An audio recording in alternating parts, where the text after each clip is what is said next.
What's good, everybody? It's your boy Todd Smith here once again, alongside my tag team partner Dale Clifford out there in Fernley, Nevada.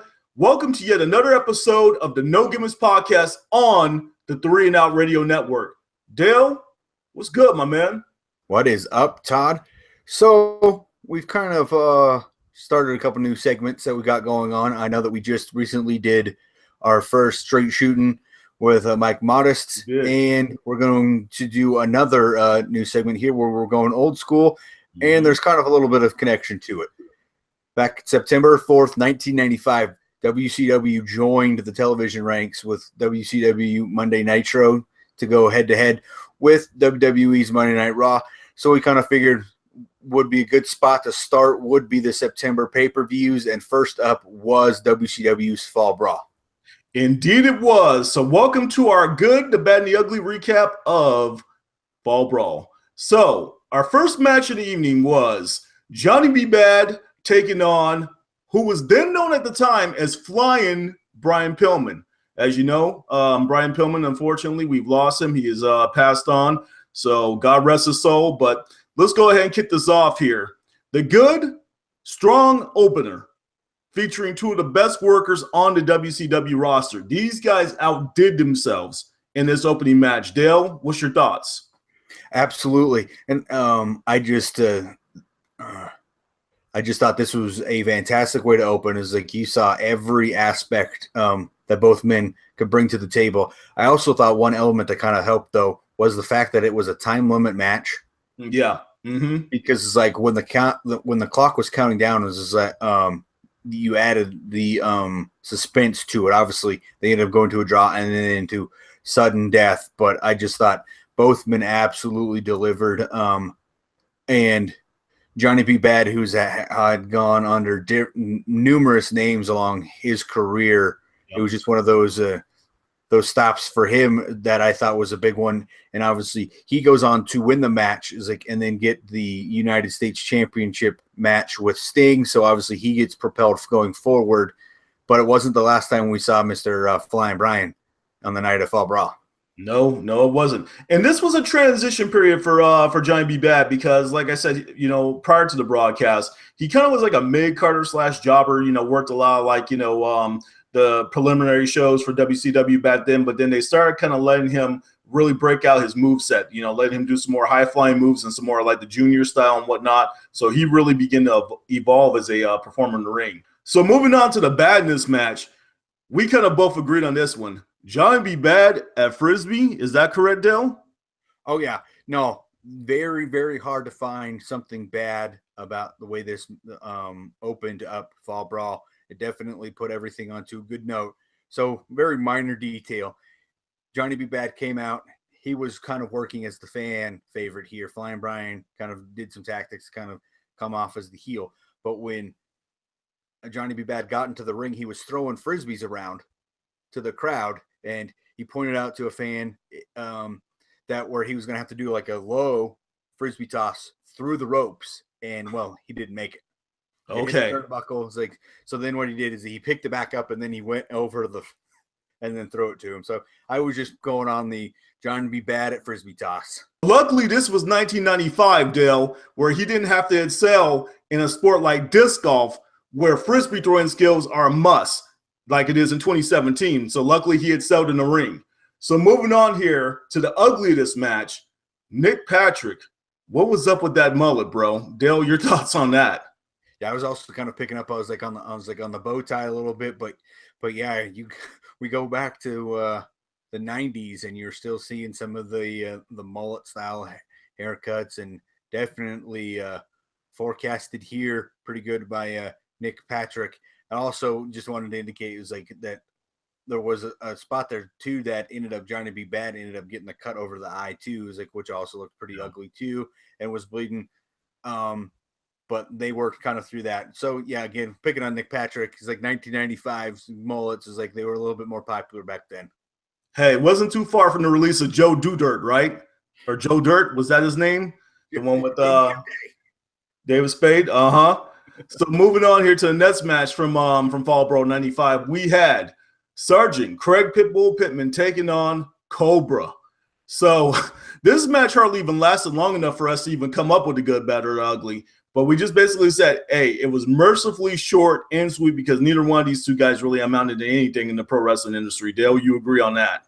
Right. This match came up, and I was like, who, what? I was trying to go back and jog my memory on both of these guys, and only one of them could I come across anything that seemed relevant later, and that was the guy Cobra ended up becoming NWO or a fake Sting version at one point. So it was like that was it.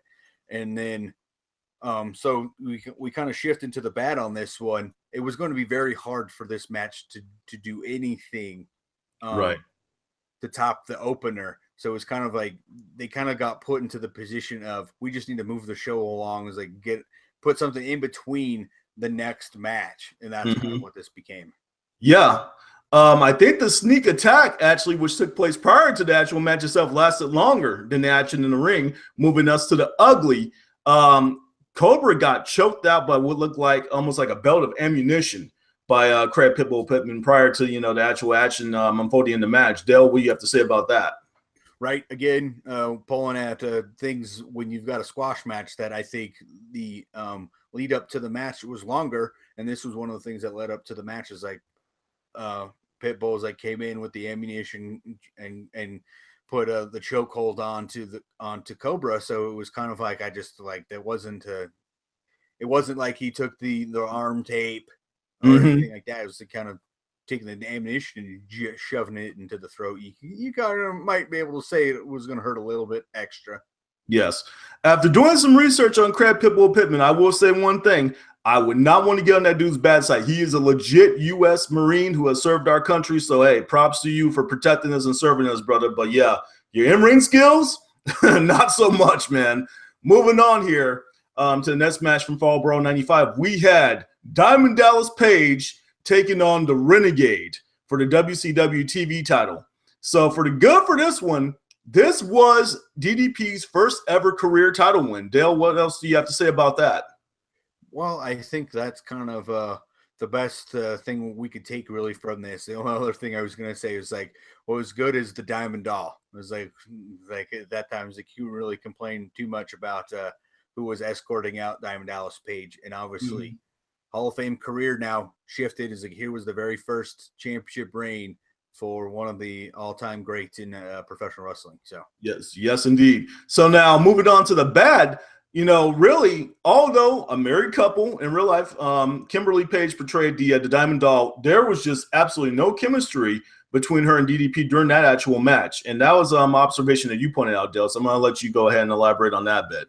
Well, I think it's part storyline as like she's kind of trying to go against the heelish Diamond Dallas Page, and she's trying to be I don't quite think she liked all of the bad tactics that he was doing and all of those type things, because he won the title and then they got the camera shot on her as like, and she's shaking her head. So obviously she wasn't too happy either with him winning or with the way that he did it using Max Muscle. Right. So now for the ugly for this one, I have one and you picked one as well. Mine was, we know that this was the 90s, so we forgive him for wearing this, but my goodness, what was up with that bright fluorescent pink suit that Diamond Dallas Page was sporting in the ring there? I'm just like, wow. It kind of reminds me of those unis that some of the NFL teams use in present day on Thursday Night Football.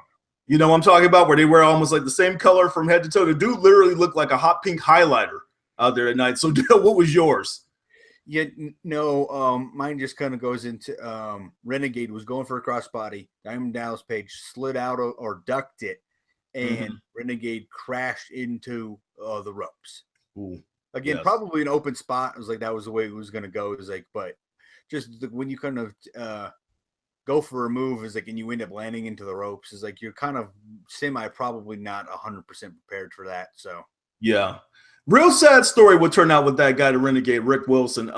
He didn't last long in WCW, and actually he wound up being released, and then he wound up committing suicide. So once again, another wrestler that was involved in this card that's no longer with us. So God rest his soul as well. So moving on to the next match here, we had the Harlem Heat, Booker T and Stevie Ray taking on the combination of Bunkhouse Buck and Dick Slater for the WCW tag title. So the good in this one, plain and simple. Harlem Heat won. They captured the belts. Dale, you have anything else to say about that? Right. I think the good of Harlem Heat winning correlates to the to part of the ugly to the thing as to why it was so good that Harlem Heat won with just taking on the tag team that they took on. We can explain a little bit further why it was such a big deal for Harlem Heat to beat this tag team at Fall Brawl. And the one thing though that I thought was is the bad that kind of comes from this match, and I think it took away from the finish a little bit. All the shenanigans between Colonel Parker and Sister Sherry on the second ring, because again, this was Fall Brawl War Games where they had the 2 rings. Interesting idea there. So, but that was the thing. So then you had in the second ring, you had Colonel Parker and Sister Sherry going through a makeout session while we're going through the finish of a tag team championship match. Yeah, I was just like, what the hell am I watching here? Am I watching a WCW pay-per-view or As the World Turns or something like that? I was like, come on, y'all. I know they refer to wrestling as a male soap opera, but I think that was taking a little bit too far. So now, for the ugly of this one, the mere fact that Bunkhouse Buck and Dit Slater were actually holding the tag titles at that point is just a shock to me. These guys were actually the worst tag team of 1995 as reported in the Wrestling Observer. Dale, what more do you have to say about that? Right. So it's one of those things like to go down as worst tag team of the year and you were technically WCW tag team champions. It's like the worst tag team of the year shouldn't ever be near being a title contender, and they were the actual champions. So. Yeah.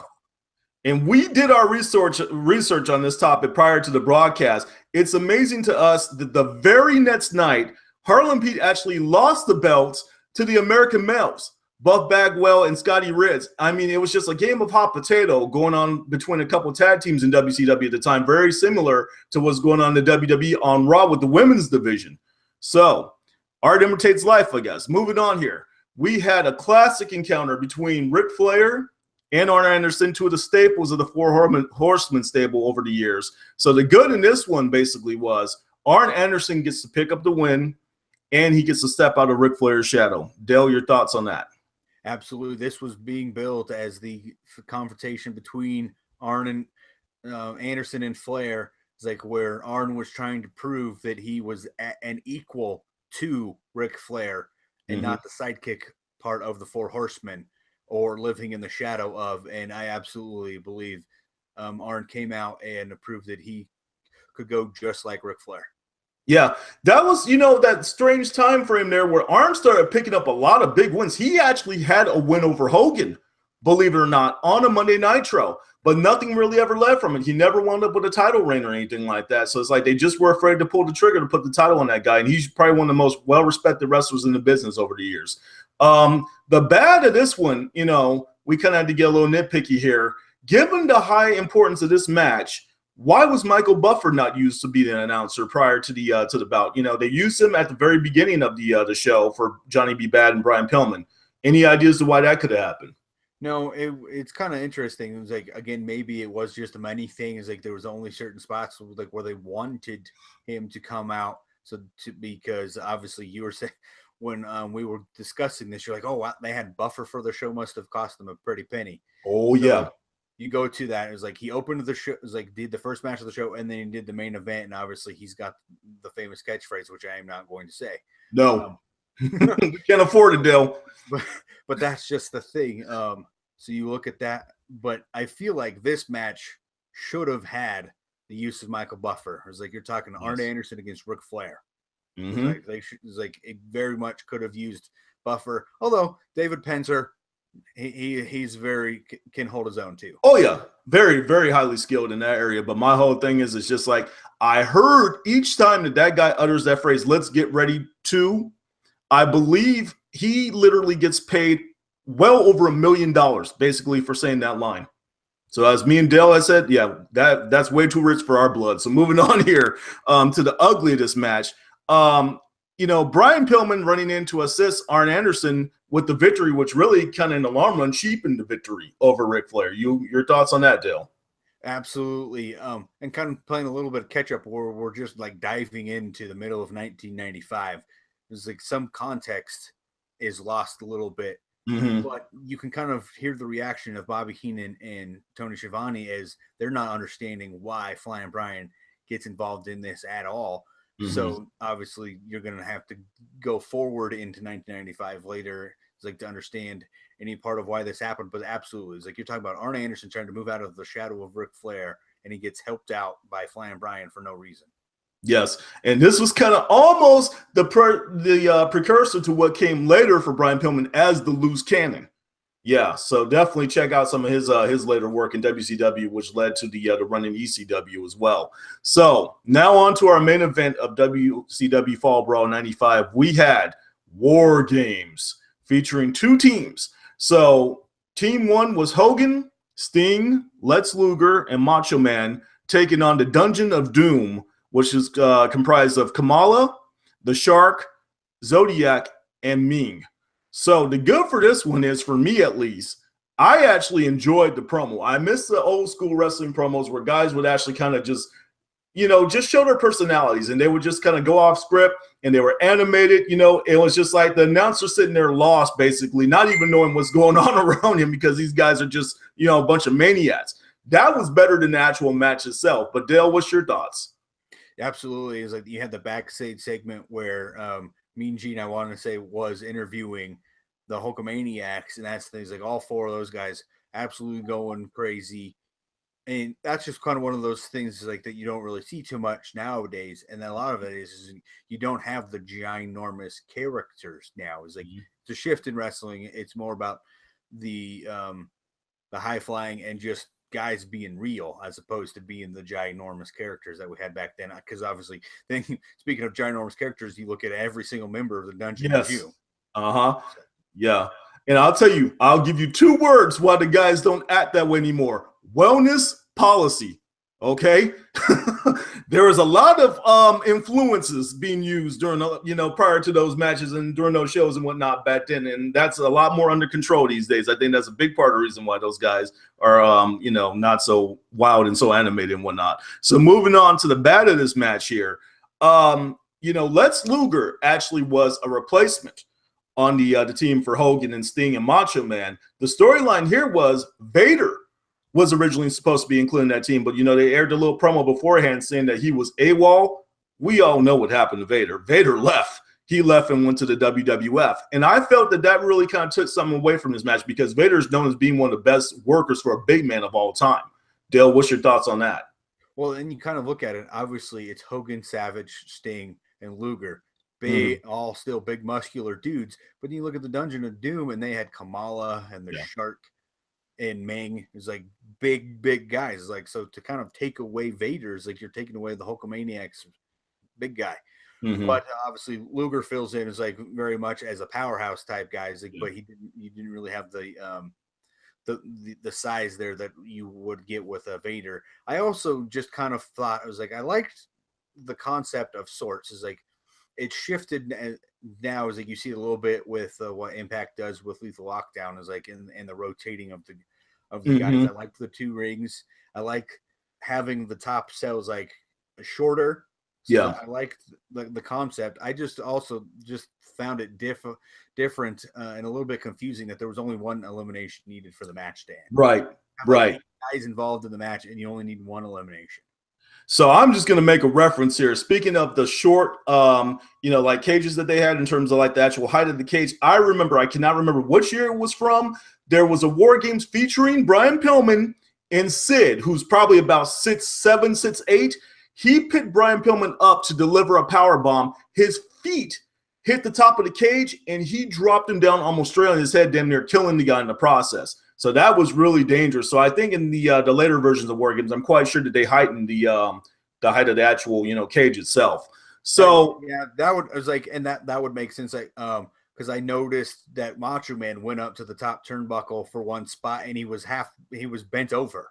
He had to duck. Yeah. I was like, Macho Man wouldn't have been able to deliver his famous Macho Man elbow because he wouldn't have been able to extend the arms. It's like, you didn't get no feature. You didn't get no feature elbow drop for Macho Man in this. So it's like I liked that the top was shorter, but I still think it needed to go up just a slight bit more, at least a foot. And you saw when Paul White or the Giant came out, the guy's head literally was scraping the top of the thing, because that dude's like a legit 7-footer, and whatnot. So yeah, to say I had to make some adjustments to the cage later on. So now, kind of ending this on a solemn note here, in retrospect, we're looking back 22 years at this point. Two of the wrestlers who were heavily featured in this match, the Macho Man Randy Savage and John Tenta, aka Shark, had both left us. Both of them are deceased. God rest both of them. And then we look at Lex Luger, who at one point in time, due to some spinal issues, he was a quadriplegic. Also, Kamala, who's an amputee and has had to deal with a number of health issues over the years. So a lot of these guys, man, just, it's really sad to see the condition that they either were in at one point or that they moved on. Dale, what's your thoughts on this? Well, absolutely. And you had highlighted a couple of the other guys earlier, Brian Pillman and then the Renegade that we are no longer with us. Is like Big Boss Man was shown in the crowd. He was on the roster as Big Bubba Rogers, I want to believe, back then. Yes, he was. Parker. Yeah. So it's like he was shown sitting ringside for the Flair and Arn Anderson match. It's like he's no longer with us. Obviously, thankfully, right now, it's like Ric Flair's still with us after a couple thank God successful surgeries there. But yeah, and that's just the thing. It's like we're 22 years removed from this. It's like we shouldn't be seeing some of these guys going 22 years removed from being in the prime of the wrestling career. But that's the thing. Is like you talked about it.